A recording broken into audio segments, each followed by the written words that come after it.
While the other suburbs cooled, Orleans quietly heated up, especially with detached homes. Hey Orleans, Franco here. January numbers here tell a very different story from the rest of the suburbs. Even with this economic uncertainty, Orleans continues to attract strong end-user buyers.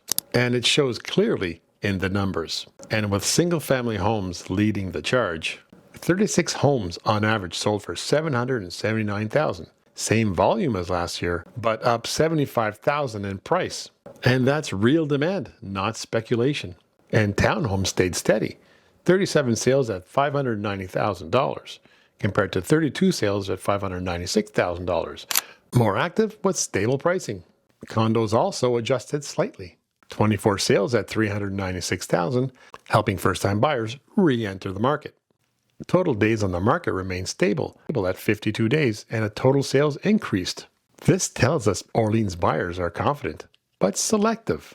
And if you enjoyed this Orleans market update, don't forget to like, follow, and subscribe so you can stay ahead of what's happening in your local market. And if you're curious about Orleans homes or buying plans fit into today's market, feel free to reach out. I am always happy to offer a no-pressure home evaluation and expert guidance.